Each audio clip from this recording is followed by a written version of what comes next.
안녕하세요. 마음 쉼톡입니다. 오늘은 우리가 모두 한 번쯤 겪어본 마음의 주제, 생각이 많고 불안한 마음, 어떻게 편안으로 돌릴 것인가에 대해 이야기하려 합니다. 오늘의 이야기를 끝까지 들어주신다면 당신의 마음 속에는 조금의 고요와 온기가 머물 것입니다. 그 마음이 좋았다면 좋아요와 구독으로 함께 해주세요. 그 작은 손길이 또 다른 누군가의 불안을 덜어주는 등불이 됩니다. 살다 보면 어느 순간 이유 없이 마음이 무겁고 머릿속이 복잡할 때가 있습니다.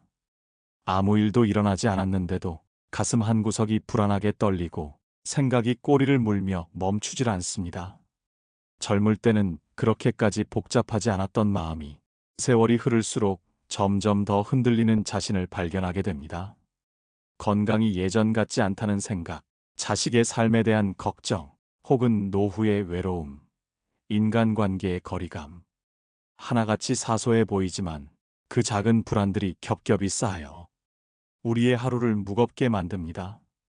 그러나 부처님은 이렇게 말씀하셨습니다. 모든 것은 마음에서 비롯되고 마음이 모든 것을 이끈다. 법구경. 이 말씀은 단순히 명상이 아니라 우리 삶의 가장 근본적인 진리입니다. 세상의 일들은 불안의 원인이 아닙니다. 그 일들을 어떻게 받아들이느냐가 우리의 평화를 결정합니다. 하루는 한 제자가 부처님께 여쭈었습니다. 스승님, 저는 생각이 너무 많습니다. 밤에도 멈추지 않고 아침이 되어도 또다시 떠오릅니다. 이 생각을 어떻게 없앨 수 있을까요? 부처님께서는 조용히 미소 지으시며 연못가로 걸어가셨습니다.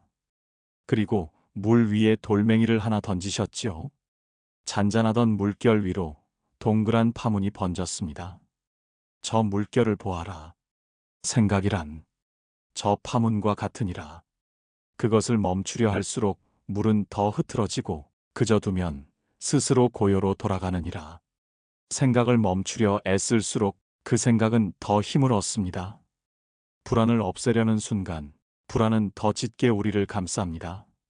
마음의 평화는 억지로 얻는 것이 아닙니다. 그건 이해에서 시작됩니다. 이 또한 내 마음이 만들어낸 파문이구나.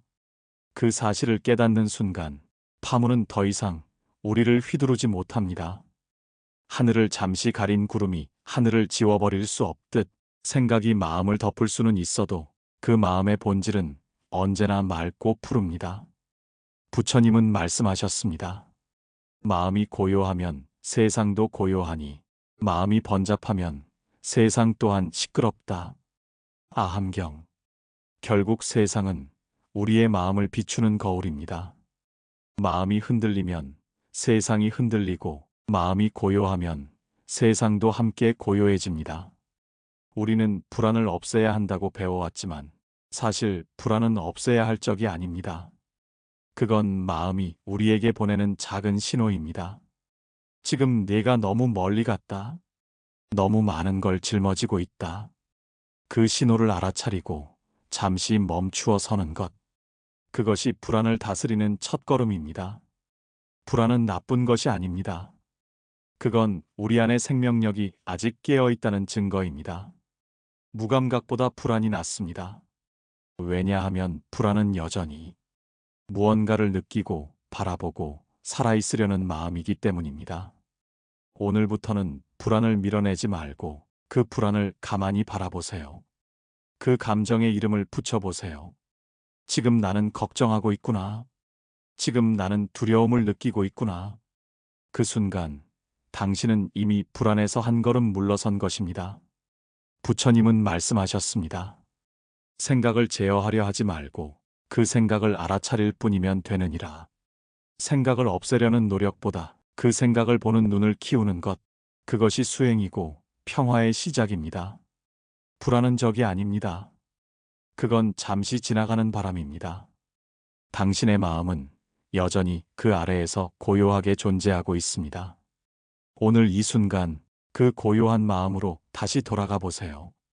당신의 마음은 본래 맑고 넓고 자유롭습니다.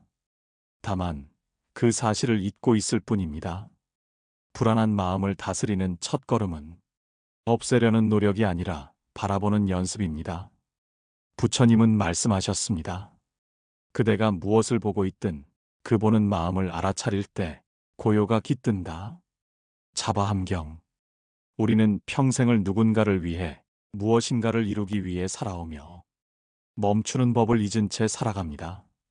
그렇게 달려온 세월 속에서 생각은 늘 앞질러 가고 몸과 마음은 그 뒤를 헐떡이며 따라옵니다. 그 불균형이 바로 불안입니다. 이제 잠시 호흡을 바라보세요. 들이마시고 내쉬는 그 사이에 지금 여기에 있는 나를 느껴보세요. 호흡은 언제나 현재에만 존재합니다. 과거의 숨도 미래의 숨도 없습니다. 그래서 부처님은 호흡을 수행의 문이라 하셨습니다. 들이쉰다, 내쉰다. 그 마음을 알면 그대는 이미 깨어 있느니라. 숨을 바라보는 것은 단순하지만 그 단순함 속에 마음의 근본이 있습니다. 호흡을 느낀다는 건 세상과 연결된 나를 느끼는 일입니다. 숨은 눈에 보이지 않지만 모든 생명을 이어주는 보이지 않는 다리이기 때문입니다. 생각이 몰려올 때는 이렇게 말해보세요. 지금 걱정을 하고 있구나. 지금 과거를 떠올리고 있구나. 그 순간 당신은 이미 그 생각에서 한 발짝 떨어져 있습니다. 생각에 빠져드는 대신 생각을 바라보는 자리로 돌아온 것이죠. 이것이 바로 라벨링 명상이라 불리는 수행의 핵심입니다. 생각과 나를 분리하는 연습. 그 단순한 행위 하나가 불안을 절반 이상 줄여줍니다. 생각은 하늘 위를 지나는 구름과 같습니다. 구름이 아무리 많아도 그 아래 하늘은 변하지 않습니다. 우리의 본래 마음 또한 그러합니다. 그 마음은 늘 맑고 투명합니다. 다만 구름이 자주 찾아올 뿐입니다. 어느 날 한 여인이 부처님께 찾아와 말했습니다. 스승님, 저는 너무 걱정이 많습니다. 자식의 일, 남편의 일, 내일의 일까지 생각이 머릿속을 떠나질 않습니다. 부처님은 조용히 물으셨습니다. 그대여, 지금 이 순간 그대는 숨을 쉬고 있느냐? 여인은 고개를 끄덕였습니다. 그렇다면 그 숨을 느껴보아라. 걱정은 미래에 있고 숨은 언제나 지금에 있다. 그 여인은 며칠 후 다시 찾아와 말했습니다. 생각이 여전히 많습니다. 하지만 그 생각이 나를 삼키지 않습니다. 부처님은 미소 지으며 말씀하셨습니다. 이제 그대의 마음은 걱정의 주인이 되었구나. 불안이 생길 때 그것을 없애려는 대신 그 불안의 파동을 있는 그대로 바라보세요. 마음이 두근거릴 때 그 두근거림 속에 깃든 살아있음을 느껴보세요. 그대가 느끼는 불안조차 사실은 살고자 하는 마음의 움직임일지도 모릅니다. 모든 감정은 사라지기 위해 온 것입니다. 그것을 붙잡으면 고통이 되고 그저 바라보면 구름처럼 흘러갑니다. 불안은 적이 아니라 지나가는 손님입니다. 부처님은 유마경에서 이렇게 말씀하셨습니다. 생각이 일어나도 그것에 따라가지 말라. 다만 그 일어남을 알고 그 사라짐을 보라. 이 말은 수행의 핵심이자 마음을 고요로 이끄는 가장 짧고도 깊은 길입니다. 생각이 일어나는 것을 막지 말고 그 생각이 흘러가는 길을 지켜보는 것. 그것이 곧 알아차림의 지혜입니다. 하루에도 수십 번씩 마음은 흔들립니다. 하지만 그때마다 지금 내 마음이 흔들리고 있구나 하고 알아차리면 그 흔들림은 더 이상 나를 삼키지 못합니다. 바로 그 순간 당신의 마음 속에는 작고 고요한 연못이 생겨납니다. 그 연못은 파도가 일어도 무너지지 않습니다. 그곳이 바로 평화의 자리입니다. 오늘 밤 잠들기 전 이렇게 말해보세요. 오늘 나는 생각이 많았지만 그 생각을 바라볼 수 있었기에 괜찮습니다.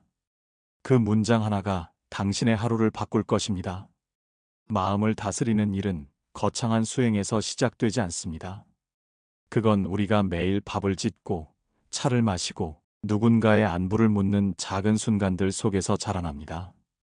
불안한 사람일수록 하루의 리듬이 무너져 있습니다.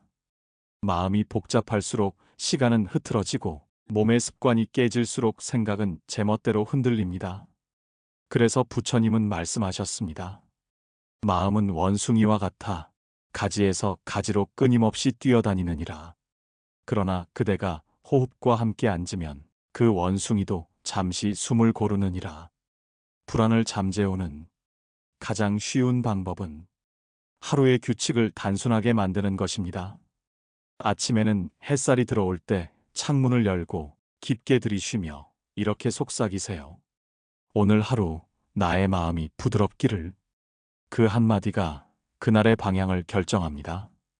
식사 시간을 일정하게 하고 잠드는 시간을 일정하게 하세요. 리듬이 단순해질수록 마음은 고요를 되찾습니다. 우리의 몸은 생각보다 훨씬 정직합니다.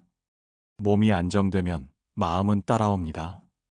마치 고요한 강물에 비친 달빛처럼 몸의 리듬이 잔잔하면 마음의 빛도 흐트러지지 않습니다. 부처님은 현재 머물물 가장 중요한 수행이라 하셨습니다. 지금 이 순간에 머물면 불안은 머물 곳을 잃는다. 설거지를 할 때는 물의 온기를 느끼세요. 차를 마실 때는 향을 천천히 맡아보세요. 걷는 동안 발바닥이 닿는 감각에 집중해 보세요. 그 순간 불안은 들어올 틈이 없습니다. 왜냐하면 불안은 늘 지금이 아닌 과거와 미래에서만 살아가기 때문입니다. 한 제자가 부처님께 여쭈었습니다. 스승님, 저는 늘 걱정에 시달립니다. 이 생각을 어떻게 내려놓을 수 있을까요? 부처님은 조용히 말씀하셨습니다. 걱정은 그대가 만들어낸 그림자와 같다. 빛이 있는 곳에만 그림자가 생기듯 삶이 있는 곳엔 걱정도 함께 있느니라. 그러니 그림자를 없애려 하지 말고 빛을 더 크게 하라. 빛을 크게 한다는 건 삶의 고마움을 자주 떠올리는 것입니다. 감사의 마음이 커질수록 불안은 작아집니다. 잠들기 전 오늘의 하루를 돌아보세요.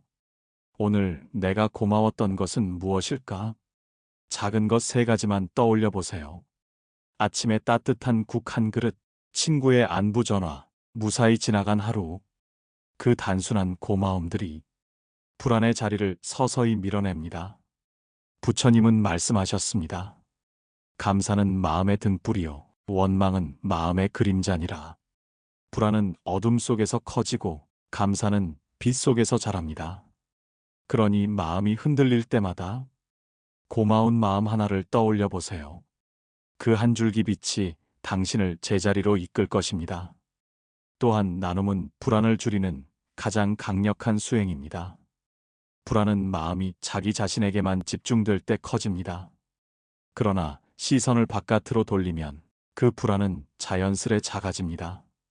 작은 봉사, 반찬 나눔, 이웃의 안부 한 통, 거창하지 않아도 괜찮습니다.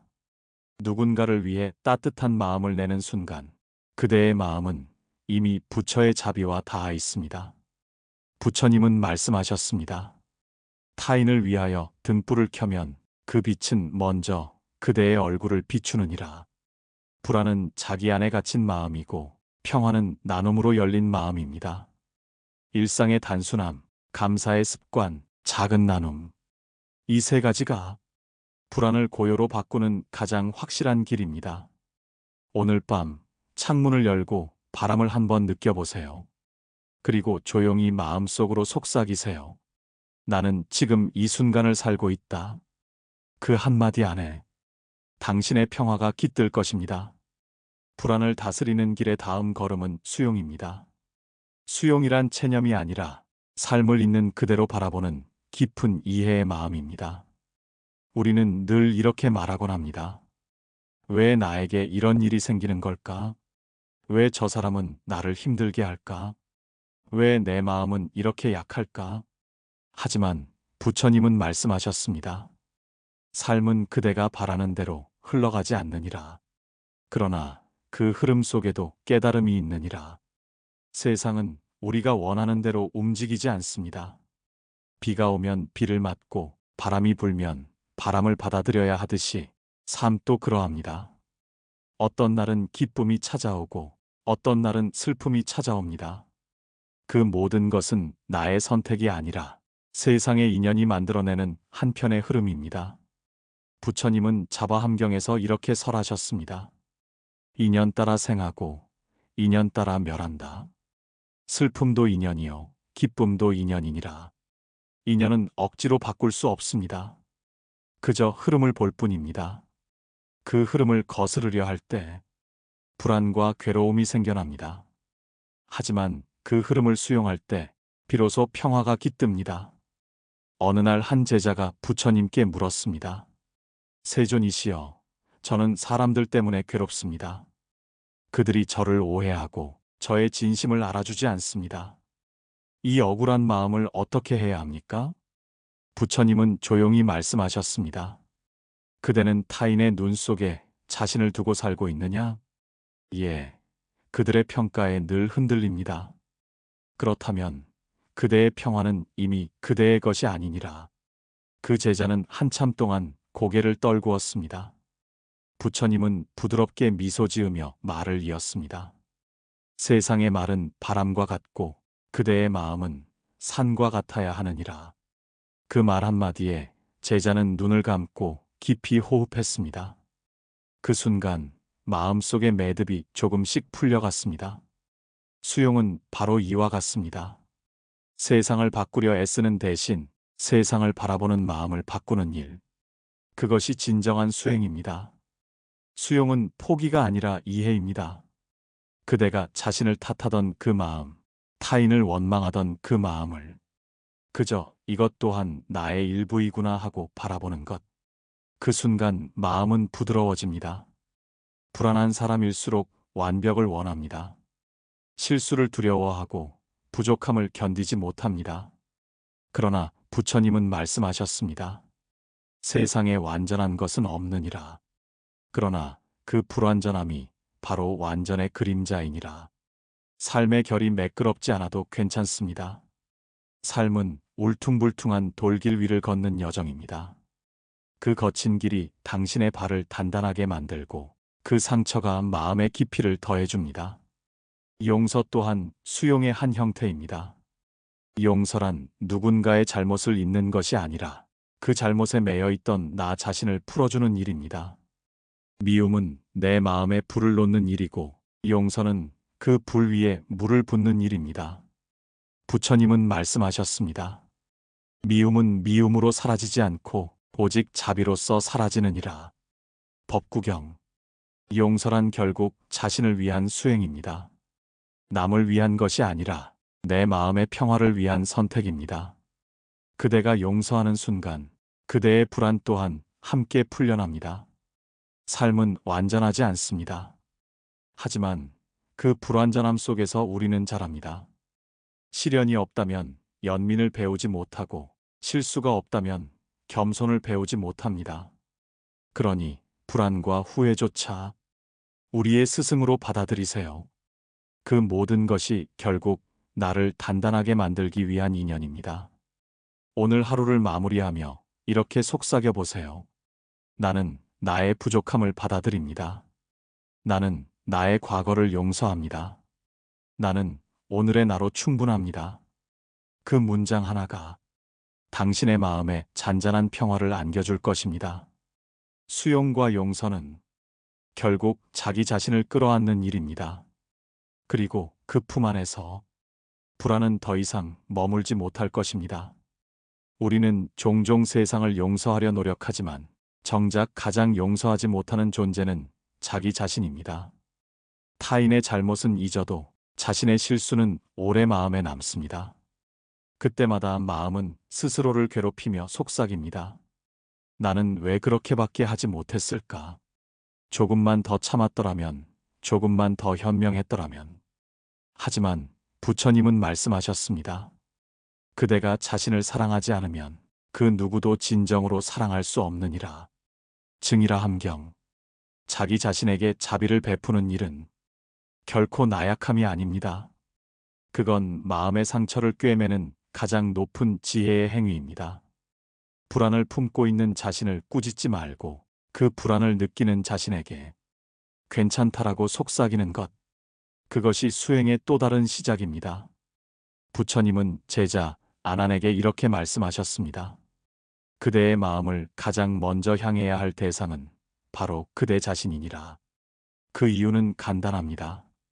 상처받은 마음은 다른 이의 고통을 헤아릴 수 없기 때문입니다. 내 마음을 보듬지 못하면 세상의 아픔도 온전히 이해할 수 없습니다. 불안한 마음은 스스로를 향한 연민이 부족할 때 자라납니다. 이러면 안 돼. 나는 부족해. 그 말 한마디 한마디가 마음의 결을 깎아냅니다. 하지만 부드러운 마음은 단단한 결심보다 더 깊은 변화를 만들어냅니다. 한 여인이 있었습니다. 그녀는 평생 자신을 탓하며 살았습니다. 남편의 병을 지켜보며 내가 더 잘했더라면을 되뇌었습니다. 자식을 키우며 내가 부족해서 이 아이가 힘든 거야 라고 자책했습니다. 그녀는 매일 불안했습니다. 자책은 불안을 낳고 불안은 다시 자책으로 이어졌습니다. 그 악순환 속에서 그녀의 얼굴은 점점 메말라갔습니다. 어느 날 그녀는 저를 찾았습니다. 노승이 묵묵히 차를 내주었습니다. 그녀가 눈물을 흘리며 자신의 죄를 고백하자 스님은 조용히 찻잔을 바라보며 말했습니다. 물이 뜨거워도 식게 마련이고 차가 식어도 향은 남느니라. 그대의 삶도 그러하니 후회는 식게 두고 마음의 향만 남기게. 그날 이후 그녀는 매일 새벽마다 스스로에게 인사했습니다. 오늘 하루 나를 조금 더 부드럽게 대하자. 그 한마디가 그녀의 불안을 녹였습니다. 부처님은 자비경에서 말씀하셨습니다. 스스로에게 온유한 이는 세상에 온유하고 자신을 해치는 이는 세상을 해치느니라. 자기 자비는 세상을 바꾸는 출발점입니다. 왜냐하면 자신을 이해하는 순간 다른 이의 불안도 함께 이해되기 때문입니다. 자비란 연민의 다른 이름이 아닙니다. 그건 존재를 있는 그대로 품는 따뜻한 시선입니다. 불안할 때마다 스스로에게 이렇게 말해보세요. 나는 지금 괜찮지 않지만 그래도 나를 포기하지 않겠다. 그 문장은 기적처럼 마음을 누그러뜨립니다. 왜냐하면 불안의 밑바닥에는 언제나 나는 사랑받을 자격이 없다는 두려움이 숨어 있기 때문입니다. 그러나 부처님의 가르침은 분명합니다. 그대가 숨쉬는 그 자체로 이미 귀하고 완전하니라. 삶은 완벽해야 할 이유가 없습니다. 부족하고 흔들리기 때문에 그 속에서 연민이 자라고 이해가 자랍니다. 바람이 불어야 나뭇잎이 노래하고 눈물이 있어야 마음이 자라납니다. 자기 자신을 품는다는 건 그동안 억눌러왔던 감정을 인정하는 일입니다. 두려움, 후회, 외로움, 그 모든 것이 나의 일부임을 받아들이는 일입니다. 마음을 억누를수록 불안은 더 강해집니다. 그러나 그 마음을 다정히 바라보는 순간 불안은 서서히 사라집니다. 이것이 진정한 자기자비의 힘입니다. 그건 이겨내는 것이 아니라 있는 그대로 껴안는 것입니다. 오늘 하루를 마치며 스스로에게 이렇게 말해보세요. 괜찮다. 오늘도 잘 버텼다. 완벽하지 않아도 나는 나로서 충분하다. 그 말이 처음엔 낯설겠지만 그 한 문장이 당신의 불안을 녹일 것입니다. 당신이 자신에게 미소 지을 수 있다면 그 순간 이미 부처의 마음에 닿은 것입니다. 자기 자신에게 자비를 베푸는 일, 그것이 불안을 평화로 바꾸는 마지막 문입니다. 자신을 품는 마음이 깊어지면 그 따뜻함은 자연스레 바깥으로 흘러갑니다. 그것이 바로 자비의 확장입니다. 자비란 누군가를 불쌍히 여기는 마음이 아닙니다. 그건 모든 존재를 나와 다르지 않게 느끼는 마음, 즉 함께 아파하고 함께 웃는 마음입니다. 부처님은 말씀하셨습니다. 자비로운 이는 자신과 남을 구분하지 않느니라. 모든 생명을 한 마음으로 품을 뿐이니라. 유마경. 자비는 연민의 감정이 아니라 존재의 깨달음입니다.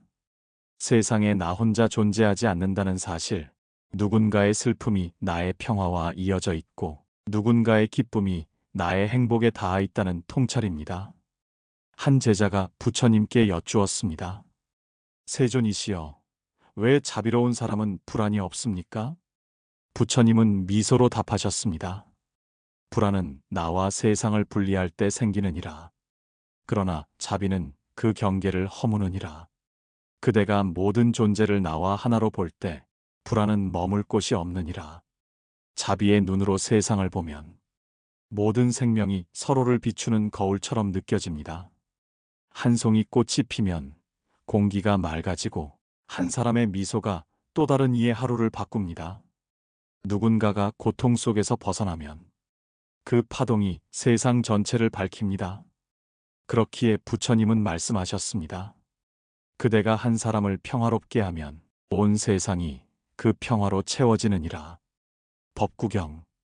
자비는 결코 거창한 행위가 아닙니다. 그건 작은 친절 하나에서 시작됩니다. 낯선 사람에게 문을 열어주는 일, 무거운 짐을 들어주는 일, 누군가의 말을 끝까지 들어주는 일. 그 사소한 행동들이 모여 세상을 따뜻하게 덮습니다. 불안한 마음은 시선이 나 자신에게만 머물 때 커집니다. 하지만 시선을 타인에게로 돌리면 불안은 자연스럽게 작아집니다. 한 노승이 제자에게 말했습니다. 그대가 자신을 잊을 때 그대는 세상과 하나가 되느니라. 그 말의 뜻을 제자는 오래도록 이해하지 못했습니다. 하지만 어느 날 길가에서 넘어져 울고 있는 아이를 일으켜 세우던 순간 그는 깨달았습니다. 아, 자비란 나를 잊는 순간 피어나는 것이구나. 불안은 나라는 울타리 안에 생기지만 평화는 그 울타리를 넘어설 때 피어납니다. 그대가 누군가를 향해 미소 지을 때 그 미소가 먼저 당신의 마음을 밝힙니다. 부처님은 말씀하셨습니다. 타인을 위로하는 말은 먼저 그대의 마음을 위로하느니라. 자비의 말은 나를 치유하고 세상을 치유하는 두 개의 날개입니다. 불안이 찾아올 때마다 누군가를 떠올려 보세요. 그 사람에게 따뜻한 마음을 보내는 상상을 해보세요. 그가 평안하기를, 그가 건강하기를, 그가 행복하기를. 그 짧은 기도가 당신의 마음을 가장 먼저 안정시킵니다. 부처님은 말씀하셨습니다. 그대가 남을 위해 기도할 때 그 복은 먼저 그대에게 돌아오느니라. 자비는 물과 같습니다. 흐르면 맑고 고이면 탁해집니다. 마음이 밖으로 흘러나갈 때 그 안에 쌓인 불안과 두려움은 서서히 씻겨나갑니다. 삶은 늘 불완전합니다. 하지만 그 불완전함 속에서 서로를 향한 마음이 피어나기 때문에 세상은 여전히 아름답습니다. 오늘 하루 누군가의 이름을 마음에 올려놓아 보세요. 그를 위해 잠시 기도하고 그의 평화를 빌어보세요. 그 순간 당신의 마음은 이미 부처의 마음과 닿아 있을 것입니다. 자비는 멀리 있지 않습니다. 그건 불안의 반대말이며 사랑의 또 다른 이름입니다. 세상에는 눈에 보이는 소음보다 더 깊고 무거운 소음이 있습니다. 그것은 밖의 소리가 아니라 우리 안에서 끊임없이 속삭이는 생각의 소리입니다. 내가 잘하고 있는 걸까? 저 사람은 왜 저럴까? 앞으로 어떻게 살아야 할까? 이 조용한 독백들이 하루 종일 머릿속을 맴돕니다. 그 생각의 소음이 점점 커질수록 우리의 마음은 점점 좁아지고 불안은 그 틈새를 파고듭니다. 부처님은 말씀하셨습니다. 마음이 시끄러우면 세상이 시끄럽고 마음이 고요하면 세상이 고요하니라. 어느 날 한 제자가 부처님께 여쭈었습니다. 세존이시여, 저는 명상 중에도 생각이 그치지 않습니다. 잡념이 끊임없이 일어나 제 마음을 어지럽힙니다. 부처님은 미소 지으며 말씀하셨습니다. 생각이 일어나는 것은 바람이 부는 것과 같으니 그대가 바람을 멈추게 할 수 있겠느냐? 아니요, 스승님. 그러면 그대는 바람을 바라보는 법을 배우면 되느니라. 바람이 불어도 흔들리지 않는 나무처럼 그대의 마음을 단단히 세워두어라. 그 제자는 그날 이후 잡념을 없애려 애쓰기보다 그저 떠오르는 생각을 바라보는 연습을 했습니다. 며칠 뒤 그는 부처님께 말했습니다. 스승님, 여전히 생각이 많지만 그 생각이 더 이상 저를 괴롭히지 않습니다. 부처님은 조용히 고개를 끄덕이셨습니다. 생각이 사라진 것이 아니라 그대가 고요해진 것이니라. 고요함은 생각이 없는 상태가 아닙니다. 그건 생각에 휘둘리지 않는 상태입니다. 파도가 없는 바다가 아니라 파도 속에서도 흔들리지 않는 깊은 바다처럼. 불안한 사람은 늘 말이 많습니다.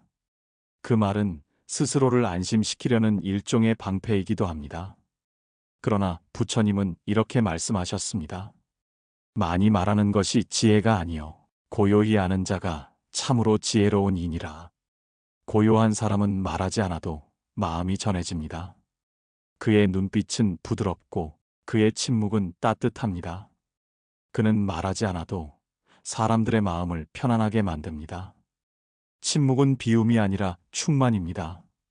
그 안에는 들리지 않는 수많은 소리가 있습니다. 바람이 나뭇잎을 스치는 소리, 새가 새벽을 깨우는 소리, 그리고 내 안의 마음이 조용히 숨 쉬는 소리. 그 모든 것이 고요 속에서 비로소 들립니다. 불안할수록 우리는 더 많은 말을 하려 합니다. 설명하고 변명하고 증명하려 합니다. 하지만 진실한 평화는 아무 말도 하지 않아도 괜찮은 마음에서 옵니다. 부처님은 유마경에서 말씀하셨습니다. 가장 깊은 법문은 말이 없는 법문이니라. 말을 줄이는 것은 세상을 외면하는 것이 아닙니다. 그건 세상을 새롭게 듣는 일입니다. 침묵 속에서 우리는 비로소 세상의 숨소리를 듣습니다. 그 소리는 우리에게 이렇게 말합니다. 그대는 이미 충분히 살아있다. 그대는 더 이상 증명할 필요가 없다. 이 깨달음이 찾아오는 순간 불안은 힘을 잃습니다. 왜냐하면 불안은 부족함에서 태어나고 고요는 충분함에서 피어나기 때문입니다. 고요는 단지 명상 속에서만 존재하지 않습니다. 그건 일상 속의 작은 틈새에도 숨어 있습니다. 차를 우릴 때, 햇살이 창문에 비칠 때, 걷는 발소리를 들을 때, 그 순간 우리는 이미 고요 속에 있습니다. 고요함은 마음의 숨결입니다. 그 숨이 이어질 때 삶은 다시 부드러워집니다. 오늘 하루의 끝에서 잠시 침묵의 시간을 가져보세요. 어떤 말도 하지 않고 그저 호흡만 바라보는 시간. 그 몇 분의 고요가 당신의 하루를 정화시켜 줄 것입니다. 그리고 기억하세요. 마음이 고요하면 모든 소리는 곧 법문이 된다. 그대의 침묵 속에서 세상의 모든 진리가 들릴 것입니다. 불안의 근원에는 언제나 붙잡으려는 마음이 있습니다. 사람을 붙잡고 기억을 붙잡고 내 뜻대로 세상을 움직이려는 욕망을 붙잡습니다. 그러나 부처님은 말씀하셨습니다. 붙잡는 순간 괴로움이 생기고 놓는 순간 평화가 찾아오느니라. 그 단순한 진리가 삶을 두 갈래로 나눕니다. 붙잡는 삶은 늘 부족하고 놓는 삶은 언제나 충만합니다. 어느 날 한 제자가 부처님께 물었습니다. 스승님, 저는 사람과 일에 너무 집착합니다. 마음이 늘 불안하고 떠나간 인연이 잊히지 않습니다. 부처님은 조용히 나뭇가지를 꺾어들며 물으셨습니다. 이 가지를 쥔 채로 강을 건널 수 있겠느냐? 아니요, 스승님. 두 손이 막혀 건널 수 없습니다. 그렇다면 가지를 내려놓으면 되지 않느냐? 그 제자는 그제야 깨달았습니다. 놓음이란 잃는 것이 아니라 건너기 위해 손을 비우는 일임을. 우리가 불안한 이유는 삶을 통제할 수 있다고 믿기 때문입니다. 하지만 인연의 흐름은 우리의 뜻대로 움직이지 않습니다. 부처님은 금강경에서 말씀하셨습니다. 응무소주 이생기심, 머무는 바 없이 그 마음을 일으키라. 이 말은 어디에도 집착하지 않고 무엇에도 머물지 말라는 뜻입니다. 사람에게, 재물에, 심지어 자기 생각에도 머물지 말 것. 그 마음이 바로 자유입니다. 집착은 마음의 그림자입니다. 이것이 사라지면 나는 무너질 것 같다는 두려움이 우리를 끊임없이 쥐게 만듭니다. 하지만 모든 것은 변합니다. 그것이 삶의 법칙입니다. 부처님은 아함경에서 이렇게 설하셨습니다. 잡으면 가라앉고 놓으면 떠오른다. 마음도 물과 같아서 붙잡을수록 무겁고 놓을수록 가벼워진다. 그대가 두 손을 꽉 쥐고 살아간다면 그 손으로는 아무것도 품을 수 없습니다. 손을 펴야 꽃도 햇살도 평화도 들어옵니다. 노승버부는 말했습니다. 집착이란 바람을 잡으려는 일이다. 잡을수록 더 빠져나가고 결국 손에는 허공만 남지. 그는 늘 제자들에게 이렇게 덧붙였습니다. 그대의 불안은 놓지 못한 마음이 만든 그물이다. 그 말은 단순했지만 그 안에는 깊은 깨달음이 있었습니다. 놓지 못하면 그물에 걸리고 놓는 순간 강물은 다시 흐릅니다. 놓음은 무관심이 아닙니다. 그건 세상을 버리는 일이 아니라 세상을 있는 그대로 이해하는 일입니다. 이 사람은 이렇게 살아가는구나. 이 일은 지금은 이렇게 흘러가는구나. 그렇게 바라보는 마음이 바로 놓음의 시작입니다. 삶의 모든 것은 인연으로 얽혀 있습니다. 때가 되면 꽃이 피고 때가 되면 잎이 집니다. 붙잡으려 하면 시들지만 그저 바라보면 그 아름다움이 오래 남습니다. 부처님은 말씀하셨습니다. 무상을 아는 이는 두려움이 없느니라. 모든 것이 변한다는 사실을 온전히 받아들이면 두려움은 설 자리를 잃습니다. 붙잡으려 할 때 생긴 불안이 놓는 순간 사라지는 이유가 바로 그것입니다. 불안이 찾아올 때 이렇게 속삭이세요. 나는 지금 내려놓고 있다. 그 한 문장이 마음을 가볍게 할 것입니다. 놓는다는 것은 잃는 것이 아니라 새로운 공간을 만드는 일입니다. 그 공간 안으로 새로운 인연, 새로운 기쁨, 그리고 새로운 평화가 들어옵니다. 놓을수록 마음은 넓어집니다. 그리고 넓어진 마음에는 바람이 들어옵니다. 그 바람은 불안의 연기를 걷어내고 당신 안에 고요한 하늘을 드러냅니다. 그 하늘 아래 당신은 이미 자유로운 존재입니다. 집착을 내려놓은 마음은 고요합니다. 그 고요는 단순한 평온이 아닙니다. 그건 세상을 새롭게 보는 눈, 즉 모든 존재가 하나로 이어져 있음을 깨닫는 눈입니다. 부처님은 말씀하셨습니다. 내가 곧 중생이며 중생이 곧 나니 둘이 아니요 하나이니라. 금강경. 이 한 구절 속에 무아의 진리가 담겨 있습니다. 나라는 존재는 따로 떨어져 존재하지 않습니다. 내가 웃는다면 그것은 누군가의 미소가 내 안에 들어왔기 때문이고, 내가 아프다면 그것은 세상의 고통이 내 마음에 닿았기 때문입니다. 우리는 종종 이렇게 말합니다. 내 인생은 왜 이렇게 힘들까? 하지만 진실은 내 인생이라는 것은 세상의 인연이 모인 결과물입니다. 누군가의 말 한마디, 누군가의 손길, 그리고 수많은 인연의 실타래가 모여 지금의 나를 만들었습니다. 부처님은 연기법으로 이를 설명하셨습니다. 이것이 있으므로 저것이 있고 이것이 없으면 저것도 없다. 즉, 세상의 모든 것은 서로를 의지해 존재합니다.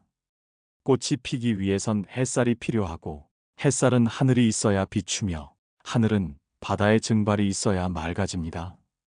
그 모든 흐름이 끊임없이 서로를 살리고 있습니다. 그 속에 나라는 고립된 존재는 없습니다. 무아란 자신을 부정하는 말이 아닙니다. 그건 오히려 모든 생명과 연결되어 있다는 깊은 자각입니다. 나라는 경계가 희미해질수록 세상은 점점 따뜻하게 느껴집니다. 바람이 불면 나는 그 바람의 일부가 되고, 새가 노래하면 그 소리가 내 마음의 진동이 됩니다. 강물이 흐를 때 그 물결 속에는 나의 생각도 함께 흘러갑니다. 모든 것은 서로를 비추는 거울이고, 그 거울을 보는 순간 불안은 사라집니다. 부처님은 반야심경에서 말씀하셨습니다. 색즉 시공, 공즉 시색. 모든 것은 비어 있으나 그 비움 속에 모든 것이 있느니라. 이 구절은 공의 철학이자 불안이 사라지는 근본의 지혜입니다. 우리가 불안한 이유는 세상을 내 것으로 구분하기 때문입니다. 그러나 모든 것은 잠시 머무는 인연일 뿐, 그 어느 것도 진짜 내 것은 없습니다. 이 사실을 깨닫는 순간 마음은 자유로워집니다. 무아를 깨닫는다는 것은 세상과 내가 둘이 아님을 아는 것입니다. 내가 타인의 고통을 느낀다면 그건 이미 나의 마음 안에 그가 존재하기 때문입니다. 그래서 자비는 곧 깨달음이고 깨달음은 곧 사랑입니다. 부처님은 말씀하셨습니다. 모든 존재의 고통을 내 고통처럼 여기면 그때 비로소 부처의 길에 들었느니라. 유마경. 삶의 본질을 이렇게 바라보면 불안조차 새로운 의미를 가집니다. 불안은 나 혼자만의 감정이 아닙니다. 그건 인간으로 태어난 모든 이들이 함께 짊어진 마음의 무게입니다. 그래서 불안을 이해할 때 타인의 불안도 함께 이해할 수 있습니다. 그대가 누군가를 위로할 수 있는 이유는 그대도 아파봤기 때문입니다. 그대가 누군가의 눈물을 닦아줄 수 있는 이유는 그대도 울어봤기 때문입니다. 그 공감의 순간 우리는 서로의 존재를 확인합니다. 그리고 거기에서 무아의 자비가 피어납니다. 무아의 깨달음은 나를 지우는 것이 아니라 세상과 하나 되는 길입니다. 이해가 깊어질수록 미움은 작아지고 두려움은 사라집니다. 그대가 지금 걷고 있는 이 길, 그 길의 모든 사람과 풍경이 사실은 모두 그대 자신입니다. 하늘의 빛이 바다를 비추듯 세상의 모든 존재는 서로를 비추며 살아갑니다. 그 사실을 느끼는 순간 그대는 이미 부처의 마음에 닿아 있습니다. 불안은 분리해서 생기고 평화는 하나됨에서 피어납니다. 그대의 마음이 세상과 하나일 때 세상의 모든 소리가 고요로 변할 것입니다. 모든 것은 변합니다. 이 사실을 진심으로 받아들이는 데는 오랜 시간이 걸립니다. 사람은 언제나 머물고 싶어 하고 좋은 일은 길게 이어지길, 행복은 멈춰 있길 바랍니다. 그러나 부처님은 말씀하셨습니다. 이 세상에 영원한 것은 아무것도 없느니라. 모든 것은 생했다가 머물고 변하며 사라지느니라. 그 말씀은 처음엔 두렵게 들립니다. 모든 것이 변한다면 우리가 붙잡아야 할 것은 무엇일까요? 하지만 이 진리를 깊이 이해하면 그 안에는 두려움이 아니라 해방과 자유의 길이 숨겨져 있음을 알게 됩니다. 삶의 무상을 깨닫는다는 것은 모든 것은 사라진다를 깨닫는 것이 아니라 모든 것은 끊임없이 이어지고 있다를 아는 일입니다. 꽃이 지면 열매가 맺고 해가 지면 별이 뜨듯이 끝은 언제나 또 다른 시작의 문입니다. 부처님은 말씀하셨습니다. 무상은 끝이 아니라 순환이니라.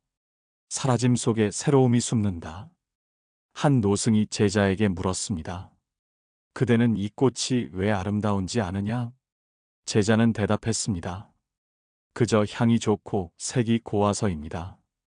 노승은 고개를 저으며 말했습니다. 이 꽃이 곧 시들 것을 알기 때문이네. 꽃이 영원하다면 우리는 그 아름다움을 느끼지 못할 것입니다. 영원은 감각을 무디게 하고 무상은 마음을 깨어있게 합니다. 삶의 아름다움은 그 덧없음 속에서 빛납니다. 우리는 자주 이렇게 생각합니다. 이 행복이 오래가면 좋겠다. 이 순간이 멈췄으면 좋겠다. 하지만 세상은 멈추지 않습니다. 바람이 불면 구름이 흘러가고 물은 멈추면 썩습니다. 모든 것은 변해야 살아 있습니다. 부처님은 말씀하셨습니다. 흐르지 않는 것은 죽은 것이요 변화하는 것은 살아있느니라. 무상은 우리를 슬프게 하는 것이 아니라 삶이 여전히 살아있음을 일깨워줍니다. 그대의 불안 역시 변할 것입니다. 그대의 괴로움도 머물지 않을 것입니다. 변화는 언제나 우리를 고통 속에 머물게 하지 않습니다. 무상을 두려워하는 이유는 내가 통제할 수 없다는 사실을 받아들이기 어렵기 때문입니다. 하지만 통제할 수 없다는 것은 결코 무력함이 아닙니다. 그건 세상을 신뢰하는 일입니다.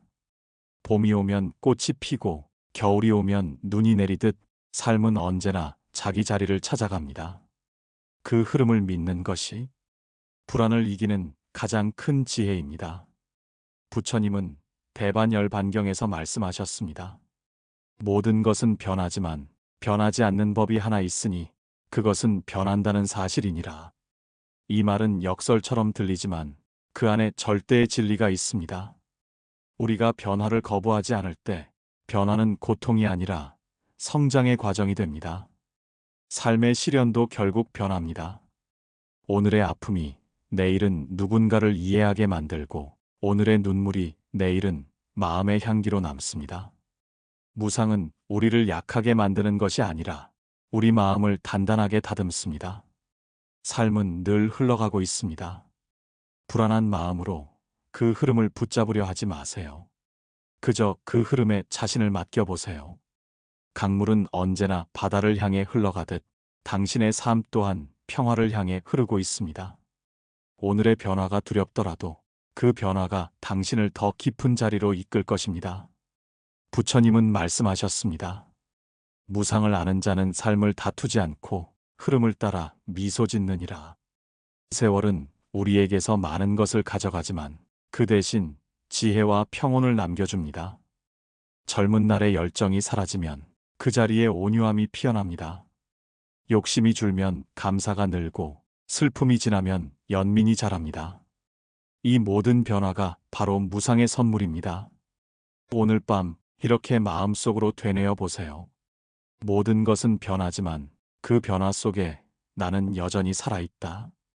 그대가 이 문장을 진심으로 이해할 때 불안은 더 이상 두려움이 아니라 삶의 일부로 받아들여질 것입니다. 그리고 그 순간 그대는 이미 평화의 강 위를 걷고 있을 것입니다. 무상을 깨달은 이가 도달하는 곳은 수용의 평화입니다. 삶이 변한다는 사실을 아는 것만으로는 아직 부족합니다. 그 변화를 두려워하지 않고 품을 수 있을 때 비로소 마음은 완전한 평화를 얻습니다. 부처님은 말씀하셨습니다. 모든 것은 흘러가고 흘러가는 것 또한 도의 일부이니라. 우리는 종종 인생이 뜻대로 되지 않는다고 괴로워합니다. 그러나 그 괴로움조차도 도의 일부입니다. 삶의 그림 속에는 어둠도 포함되어야 그 빛이 더욱 선명해집니다. 수용이란 포기가 아니라 이해입니다. 그건 세상을 통제하려는 손을 풀고 삶이 스스로의 리듬으로 흐르도록 허락하는 일입니다. 물은 움켜쥐면 흘러나가지만 손을 펴면 그 위에 머무를 수 있습니다. 수용의 마음도 같습니다. 삶을 억지로 붙잡으려 하지 말고 그저 그 자리에 있게 두는 것. 그것이 진정한 평화의 첫 걸음입니다. 한 제자가 부처님께 물었습니다. 세존이시여, 제게 닥친 고통이 너무 커서 도저히 견딜 수 없습니다. 부처님은 조용히 물으셨습니다. 그대는 화살을 몇 번 맞았느냐? 제자는 의아한 표정으로 대답했습니다. 한 번이옵니다. 아니, 그대는 2번 맞았느니라. 한 번은 세상의 고통에, 다른 한 번은 그것을 거부하는 마음에. 그 말의 의미를 제자는 오래도록 되새겼습니다. 삶의 고통은 피할 수 없지만 그 고통을 거부함으로써 생기는 2번째 화살은 우리가 스스로 만들어낸 것입니다. 그 화살을 내려놓는 순간 고통은 단지 경험으로 남습니다. 수용이란 바로 그 2번째 화살을 놓는 일입니다. 일어난 일은 일어난 그대로 두고 그것을 판단하지 않는 연습. 좋고 나쁨을 가르지 않고 옳고 그름을 단정하지 않는 마음. 그 자리에서 불안은 설 자리를 잃습니다. 부처님은 대반열반경에서 이렇게 설하셨습니다. 세상의 모든 일에는 이유가 있고 그 이유를 아는 이는 괴로워하지 않느니라.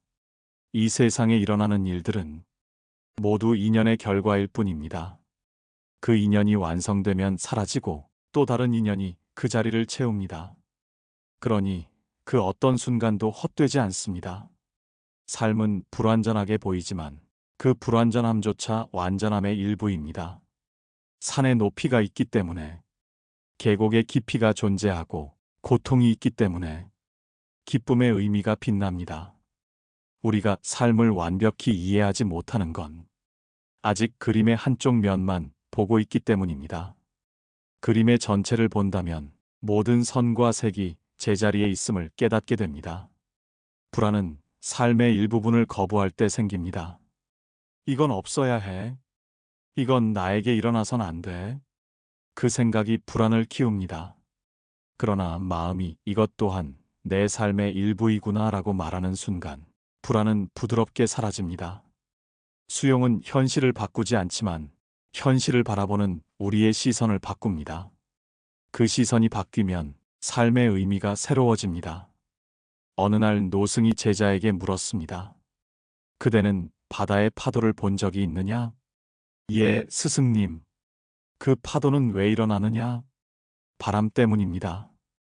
그렇다면 바람이 멎으면 바다는 어떻게 되느냐?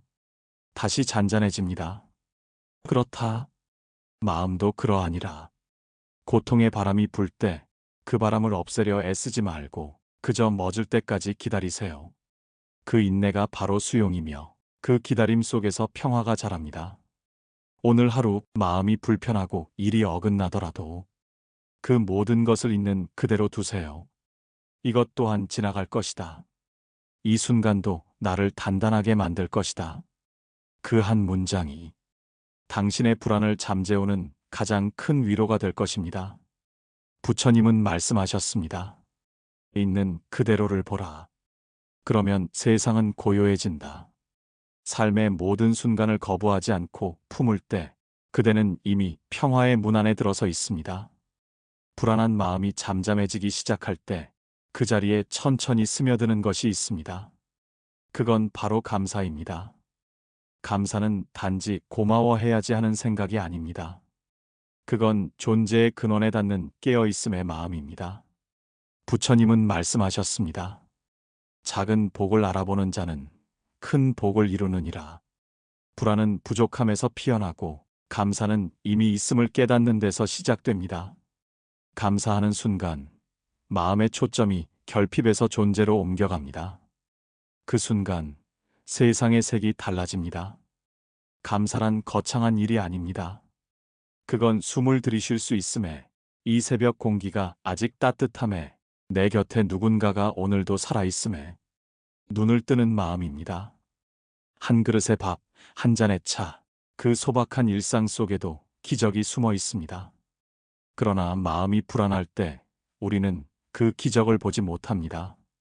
늘 더 나은 것, 더 많음, 더 완벽함을 찾다가 이미 충분한 지금을 놓칩니다.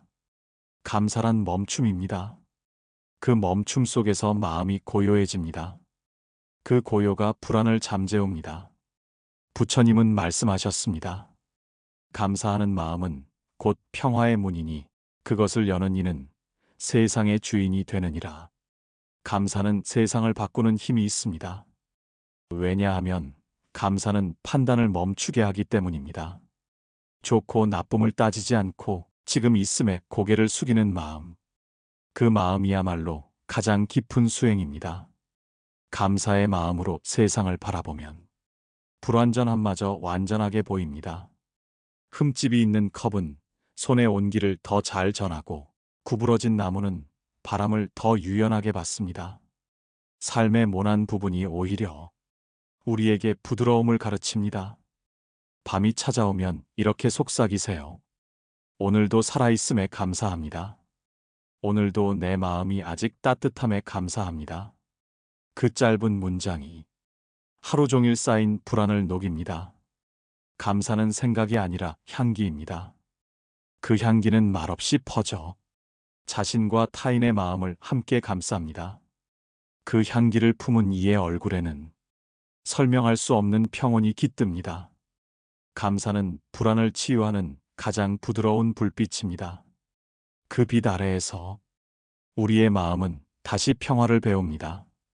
고요한 산길을 걸을 때 들리는 건 새소리와 발자국뿐입니다. 그 침묵 속에서 문득 깨닫게 됩니다. 사람은 결국 혼자 서야 하는 존재라는 사실을. 하지만 부처님은 말씀하셨습니다. 홀로 있는 이는 홀로가 아니니 고요 속에 진리가 함께하느니라. 고독은 벌이 아닙니다. 그건 세상의 소음이 멎은 자리에서 비로소 마음의 숨소리를 듣게 되는 순간입니다. 우리는 오래도록 함께 있는 것만이 행복이라 배워왔습니다. 그러나 삶의 어느 시점이 되면 모든 인연이 제 길을 갑니다. 그때 찾아오는 정적이 바로 고독입니다. 처음엔 낯설고 외롭지만 그 정적을 두려워하지 말아야 합니다. 왜냐하면 고독은 내면의 스승이기 때문입니다. 부처님은 말씀하셨습니다. 스스로에게 귀의하라. 그대 자신이 그대의 등불이 되라. 홀로 있는 시간은 비로소 자신을 만나는 시간입니다. 타인의 시선에서 벗어나 내 마음의 모양을 바라보는 시간, 그 시간 속에서 우리는 진짜 나를 알아갑니다. 사람 사이에서 생긴 불안은 고독 속에서 씻겨나갑니다. 세상의 파도 소리가 멎으면 비로소 마음의 파동이 들립니다. 고독은 비움이 아니라 충만입니다. 그건 세상을 품을 수 있는 여백입니다. 혼자 있을 때 나무는 더 깊이 뿌리를 내리고 바다는 고요 속에 더 많은 생명을 품습니다. 우리의 마음도 같습니다. 혼자일 때 비로소 세상의 모든 존재와 이어집니다. 부처님은 말씀하셨습니다. 홀로 깨어있는 이는 천사람의 무리보다 강하니라. 그 말씀은 고독이 외로움이 아니라 깨어있음의 상태라는 뜻입니다. 고독 속에서 마음이 맑아지면 세상의 본 모습이 보입니다. 그곳엔 미움도 비교도 없습니다. 오직 있는 그대로의 삶만이 존재합니다. 고독은 거울입니다. 그 거울 속에 그동안 보지 못했던 얼굴이 비춥니다. 외로움을 느끼는 건 누군가가 없어서가 아니라 자신을 잃었기 때문입니다. 그러나 마음이 자신을 다시 품으면 고독은 더 이상 상처가 아닙니다. 밤하늘의 별이 외로워 보이는 이유는 그 빛이 홀로 있기 때문이 아닙니다. 그건 어둠이 있어야 빛날 수 있기 때문입니다. 우리의 고독도 같습니다. 그 어둠이 있기에 마음의 빛은 더욱 선명해집니다. 부처님은 말씀하셨습니다. 마음이 고요하면 홀로 있어도 세상과 함께하느니라. 고독의 끝에서 우리는 깨닫습니다. 세상과 나 둘이 아니라는 사실을. 홀로 있는 시간은 세상과 다시 연결되는 시간입니다. 그 깨달음이 피어날 때 고독은 더 이상 두려움이 아니라 평화의 또 다른 이름이 됩니다. 오늘 밤 잠시 눈을 감고 마음속에 이렇게 말해보세요. 나는 혼자이되 결코 외롭지 않다. 이 고요 속에 부처가 있고 이 침묵 속에 사랑이 있다. 그 한마디가 당신의 마음을 다시 고요한 연못으로 데려다 줄 것입니다. 고독 속에서 자신을 만나면 그 다음에 찾아오는 것은 연민의 빛입니다. 그건 세상을 향해 조용히 피어나는 사랑이며 나와 타인의 경계가 사라질 때 비로소 깨어나는 마음입니다. 부처님은 말씀하셨습니다. 지혜는 자신을 밝히고 자비는 세상을 밝히느니라. 고요 속에서 자신을 이해한 사람은 이제 세상의 고통을 볼 수 있습니다. 그 고통이 나와 다르지 않음을 아는 순간 그 마음은 연민으로 변합니다. 연민은 누군가를 불쌍히 여기는 마음이 아닙니다.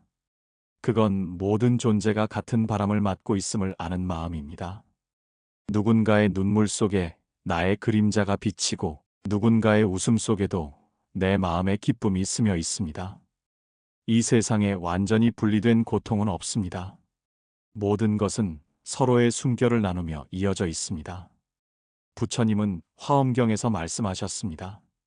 하나가 있으므로 모두가 있고 모두가 있으므로 하나가 있느니라. 이 말씀은 세상의 모든 존재가 하나의 인연망 속에 얽혀 있다는 뜻입니다.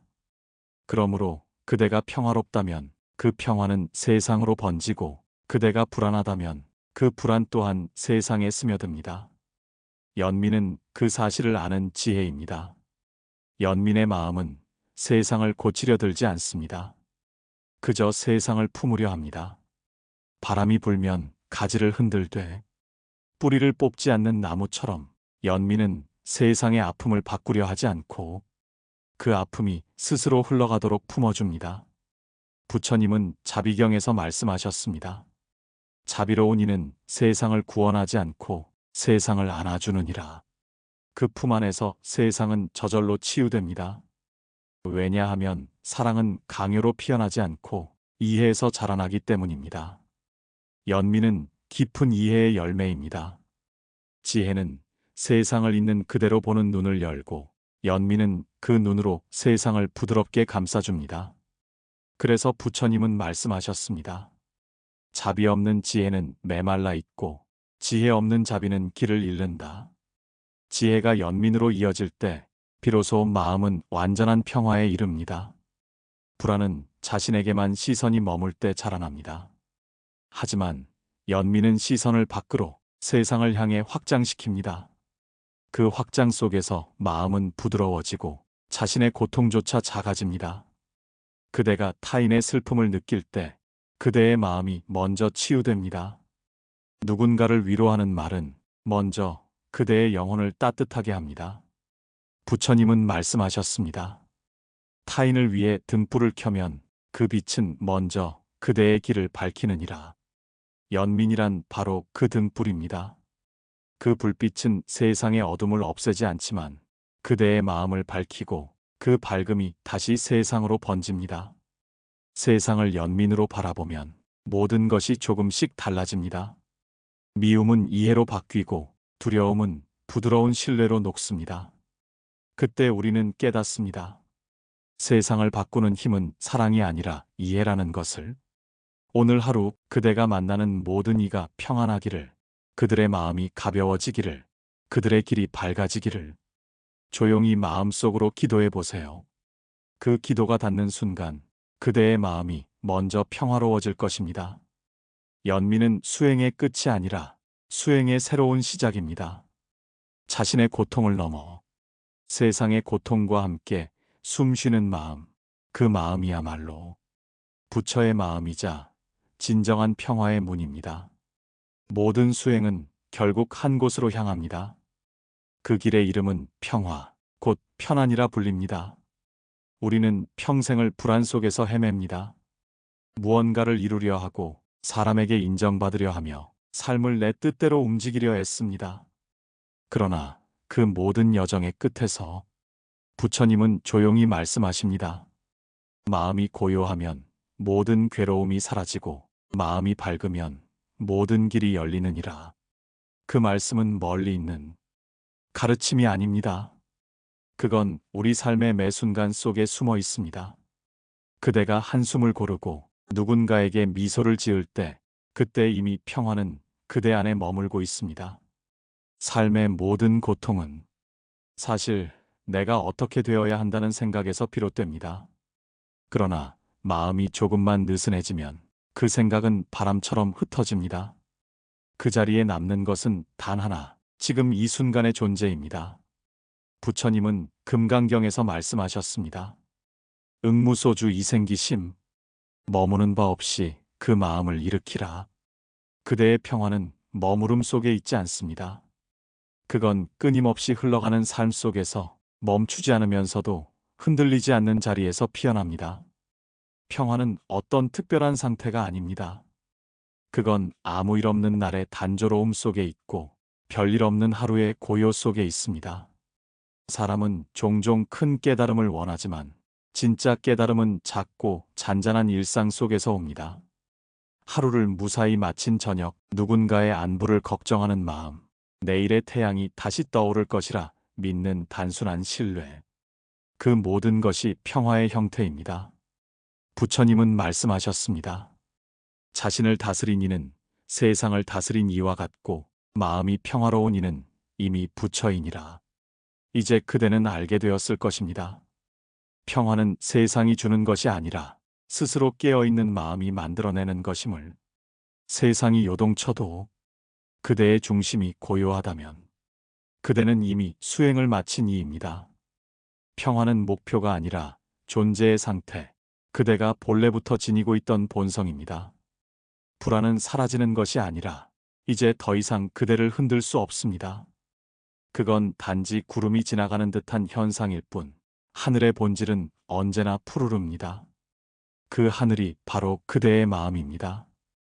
이제 그대는 안에서 길을 찾을 수 있습니다. 길은 밖에 있지 않습니다. 그대가 고요할 때 세상은 이미 평화롭습니다. 오늘 밤 잠시 두 손을 모으고 이렇게 속삭이세요. 오늘 하루도 잘 살았습니다. 내일 일은 내일의 나에게 맡깁니다. 지금은 편안히 쉽니다. 그 짧은 문장이 당신의 불안을 녹이고 당신의 마음을 부처의 품으로 데려다 줄 것입니다.